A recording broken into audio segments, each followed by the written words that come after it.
Smart work is better than hard work. जब आपका examination बहुत ही नजदीक हो and at the peak time of the examination, आपको स्मार्ट वर्क प्रेफर करना चाहिए। इर्रेस्पेक्टिव कि आपके कितने पोर्शंस बचे हुए हैं, अगर आप स्मार्ट तरीके से करेंगे तो हो सकता है आपका आउटकम जो हो, आपके मार्क्स जो हो वो बहुत ही अच्छे आए। पीछे आप एक पिक्चर देख रहे हैं जिसको मैं चैड मोमेंट कहता हूं, और ये तब होता है जब आपने जो परमुटेशन कॉम्बिनेशन लगाया है, आपने जो प्रोबेबिलिटी सोची है, आपने जो पीवाईक्यू का एनालिसिस किया है, और उन सब के बाद एग्जामिनेशंस में अच्छे क्वेश्चंस आ गए और आपने जो पढ़ा है वो आ गया, तो यही एक्सप्रेशन रहता है। सिमिलर वीडियो मैंने बनाया था जहां पे मैंने बुक 1 के 6 मार्कर को बताया था कि ये प्रोबेबिलिटी है, पिछले 10 सालों के पीवाईक्यू को देख करके कि सीबीएसई में ये पूछा जा सकता है। और इस बार मैं बताने जा रहा हूं बुक 2 का। कैसा लगा ये वीडियो कमेंट सेक्शन में जरूर बताएं। अगर आपको सैंपल मॉडल आंसर भी चाहिए तो वो भी बताएं। आपके लिए नया टेलीग्राम चैनल मैंने रख दिया है, डिस्क्रिप्शन में लिंक है, उसको भी जाकर के ज्वाइन कर लो, जिसका नाम है ह्यूमैनिटीज बोर्ड्स बेसिक शिक्षा। आप उसको ज्वाइन कर सकते हैं। दूसरी, जहां पे फ्री ऑफ कॉस्ट बहुत सारी चीजें प्रोवाइड की जाएंगी। दूसरी चीज, आपका जो पिछला वीडियो है उसका लिंक डिस्क्रिप्शन में मैं ऐड कर दिया हूं। अब बात करते हैं book 2, politics in India after independence. भारत आजाद होता है उसके बाद का ये बुक है। अब उस बुक में जो है, इसमें बात होती है कि क्या क्या 6 मार्कर की प्रोबेबिलिटी होगी। तो सबसे पहले आपको स्ट्रक्चर जो है समझना पड़ेगा। बुक 2 के स्ट्रक्चर की बात करें तो आपके 1 मार्कर 6 आते हैं, 2 मार्कर 3 आते हैं, 4 मार्कर्स 2 आते हैं। 2 आपके कार्टून बेस्ड आएंगे इस बुक से और 2 आपके 6 मार्कर आएंगे। बुक 1 में मैंने आपको बताया कि 2 आपके 6 मार्कर यहां से भी आते हैं, लेकिन चैप्टर्स की प्रोबेबिलिटी ज्यादा है, यहां पे चैप्टर्स की प्रोबेबिलिटी कम है। तो यहां पे वही 3-4 चैप्टर्स हैं जिससे 6 मार्कर्स आने की प्रोबेबिलिटी ज्यादा है। कौन कौन से हैं वो मैं आपको बताता हूं। उससे पहले आपको चैप्टर्स का डिस्ट्रीब्यूशन देखना पड़ेगा। 6 मार्कर कहां कहां से आ सकता है। यहां पे 6 मार्क्स अलॉटेड है, यहां पे 6 मार्क्स अलॉटेड है, यहां पे अलॉटेड है और यहां पे अलॉटेड है। मतलब कि बस आपके पास टोटल 4 चैप्टर्स होते हैं जहां पे 6 मार्कर आ सकते हैं। एक challenges of nation building, then India's external relation, then आपका crisis in democratic order and regional aspiration, sorry आपका regional aspirations and recent development. Crisis और डेमोक्रेटिक ऑर्डर से भी नहीं आएगा, ठीक है। ये आपकी प्रोबेबिलिटी हो, क्योंकि मार्क्स ही अलॉट नहीं है तो वहां से आने की प्रोबेबिलिटी है ही नहीं। 3-4 चैप्टर्स में से कहां आ सकते हैं उसकी तरफ हम लोग चलते हैं, और लेकर के चलता हूं मैं सीधे आपको बुक 2 की तरफ। और सबसे पहले आते हैं challenges of nation building. Challenges of nation building में देखिए तो किस तरह के क्वेश्चंस आते हैं। Describe any 3 major challenges that independent India faced after independence. पहला है 3 मेजर चैलेंजेस क्या थे आपको पता है। Unity of India, integration princely states का। दूसरा था establishment of democracy, era of one party dominance में हम लोग पढ़ते हैं। तीसरा development, that is economic and social development, ठीक है। इन तीनों चैलेंजेस को आपको देखना होगा। Describe the role played by Mahatma Gandhi to reduce communal violence that erupted in many parts of India at the time of partition. यहां पे आपको बताना पड़ेगा कि पार्टीशन के प्रोसेस में क्या क्या इंसिडेंट्स हुए, कॉम्युनल जोन्स बनते हैं, डिवीजन ऑफ हर्ट्स होते हैं, कितने लोगों का डेथ होता है। फिर महात्मा गांधी पे एक अलग से दिया गया पैराग्राफ जहां पे आप देखते हैं कि वो कहां पर जा करके कैसे कैसे काम करते हैं, तो उस पे भी आपको क्वेश्चन आते हैं। उसके बाद analyse any 4 consequence of the partition of India. Division of hearts, communal zones बनना, ठीक है। बहुत सारे लोग नहीं चाहते थे वो पाकिस्तान में ज्वाइन करें, लेकिन उनको ज्वाइन होना पड़ा। ऐसे ही 4-5 आपको मिल जाएंगे। अगर आपको इसके हैंड रिटन नोट्स भी चाहिए तो कमेंट सेक्शन में बताइए, मैं आपको हैंड रिटन नोट्स प्रोवाइड कर दूंगा, ठीक है।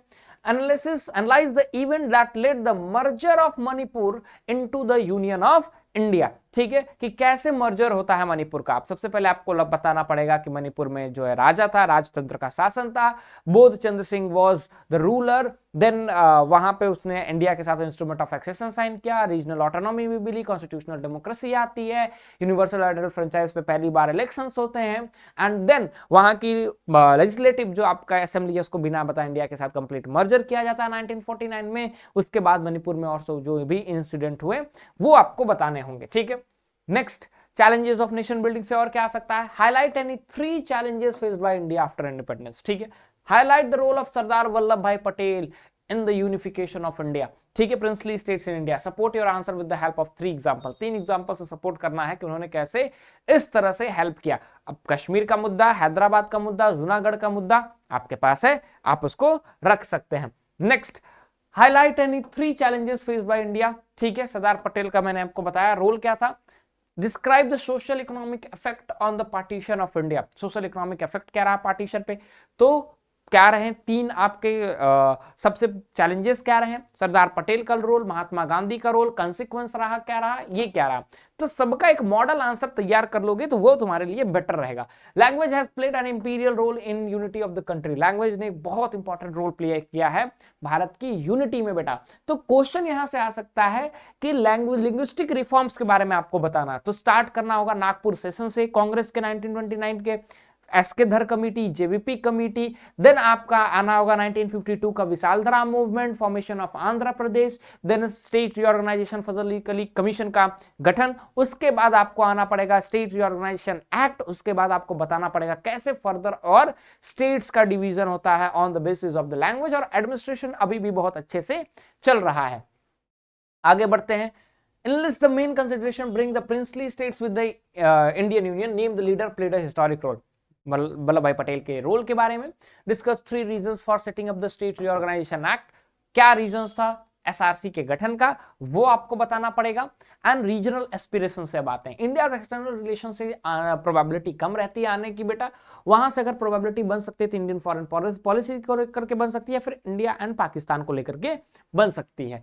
एनालाइज एनी 3 रीजंस, यहां पे भी क्या है 3 रीजंस बताना है for the movement against the outsiders in Assam, Assam में आउटसाइडर्स के खिलाफ वो जो मूवमेंट होता है वो क्या है, 1971 का वॉर बहुत ज्यादा इंपॉर्टेंट है, वहां पे जो इन्फ्लक्स होता है लोगों का, लगभग 80 लाख लोगों का इन्फ्लक्स होता है, वो आसाम और नॉर्थ ईस्ट के रीजन में, वो भी आपको बताना होगा। Regional aspirations are very much a part of democratic politics, direct एक एनसीईआरटी की लाइन उठा करके दिया है, इसको जस्टिफाई करना आपको मेघालय बताना पड़ेगा, मणिपुर बताना पड़ेगा, पंजाब बताना पड़ेगा, जम्मू कश्मीर बताना पड़ेगा, तमिलनाडु बताना पड़ेगा, आसाम बताना पड़ेगा, सबका एक एक केस स्टडी आपको बताना पड़ेगा। आंसर थोड़ा लंबा होगा कि यहाँ पे अपसर्जेस हुए, बातें कहां मानी गई, कहां पे कैसे डील किया गया, वो डेमोक्रेसी कैसे डील करता है, वो आपको सारी चीजें बतानी होंगी, ठीक है। Next question, highlight any 3 factor responsible for the controversial conflict ridden politics of the Jammu and Kashmir, ठीक है, आफ्टर इंडिपेंडेंस, ठीक है, सिंस इंडिपेंडेंस की आजादी के बाद से जो है जम्मू एंड कश्मीर की पॉलिटिक्स को लेकर के कैसे क्या अनबन रहा है, वो पूरा इतिहास आपको बताना पड़ेगा, कब तक कांग्रेस रही, कब तक कांग्रेस ने सस्पेंड किया, सब कुछ आपको पूरा अब्दुल्ला फैमिली के बारे में भी बताना पड़ेगा, ठीक है। आगे बढ़ते हैं, क्या रिसेंट डेवलपमेंट से क्या क्वेश्चंस आ सकते हैं। Describe any 4 major political developments that took place in India from 1989 to 1999, 1989 से ओबीसी वाला पीरियड से 1999 तक, यहाँ पर राम मंदिर का भी मुद्दा उठता है, ठीक है, ये सारी चीजें आपको बतानी पड़ेंगी। Describe any 4 issues which the consequences have emerged among most political parties of India, ठीक है, क्या क्या आपके कॉन्सिक्वेंसेस एमर्ज हुए हैं, ठीक है, ये भी आपको बताना होगा। Regional aspirations, highlight any 3 major developments that India witnessed from 1980 to 1990, कि 3 मेजर डेवलपमेंट्स क्या रहा जो इंडिया ने विटनेस किया 1980 से लेकर के 1990 तक, बहुत सारे 5-6 डेवलपमेंट्स आपको बताना होगा। कांग्रेस सिस्टम का पतन, देन आपका आ जाता है ओबीसी का राइज, ठीक है, जो रीजनल पार्टीज का फिर राइज है, राइज ऑफ बीजेपी आपको बताना पड़ेगा, ये सारी चीजें आपको बतानी पड़ेगी, ठीक है। देन रिसेंट डेवलपमेंट से examine the impact of any 3 political development that India witnessed, वो आ रहा है। Elections of 1989 mark the end of the Congress system, क्योंकि 1989 के बाद कभी भी कांग्रेस, अगर देखा जाए 1991 आपका आता है, 1989 में पहली बार आपका डैमेज होता है 89 में, फिर आपके फिर इलेक्शन 1991 में होते हैं, 1991 से 1996 तक पीवी नरसिम्हा राव रहते, उसके बाद कभी भी अकेले दम पे कांग्रेस ने सरकार नहीं बनाया है, हमेशा से वो गठबंधन की सरकार आई है केंद्र में।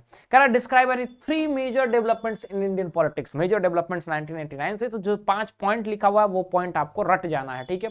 In the mindset of severe competition of the many conflicts, a consequence of the appear to have emerged among the most parties, describe any 3 points of the consequences, ठीक है, कि जो सेवरल कॉम्पिटिशन रहा है, कॉन्फ्लिक्ट्स रहा है, उसके consequences क्या रहे हैं, इन सबको आपको पॉइंट ऑफ कंसेंसस से 3 पॉइंट में डिस्क्राइब करना है। जब 3 लिखा है तो 4-5 बहुत सारे पॉइंट्स हैं, आप इसको डिस्क्राइब कर सकते हैं, ठीक है।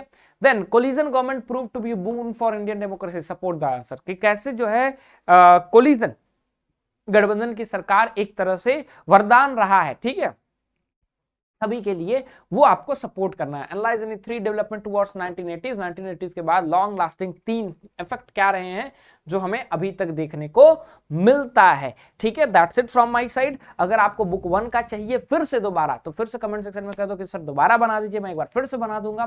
बाकी ये क्लास कैसा लगा कमेंट सेक्शन में जरूर बताएं, शेयर करो जितना मन उतना, चीज को जरूरत हो उस तक ये जरूर पहुंचा देना। आपको अगर हैंड रिटन नोट्स वगैरह चाहिए तो आप हमारे नए Telegram channel humanities boards basic शिक्षा पे जुड़ जाइए, वहां पे सब कुछ मैं आपके लिए अवेलेबल करा दूंगा। Till then thank you so much, that's all from my side. मैं अमित तिवारी, आपका ह्यूमैनिटीज डोमेन मेंटर। याद रखिएगा, आपको अगर अपनी सीयूईटी की भी तैयारी करनी है तो डेली शाम 6 से 8 आपकी क्लासेस चलती हैं, आप हमारे यूट्यूब चैनल पर जुड़ करके अपनी तैयारी कर सकते हैं। That's all from my side, thank you so much.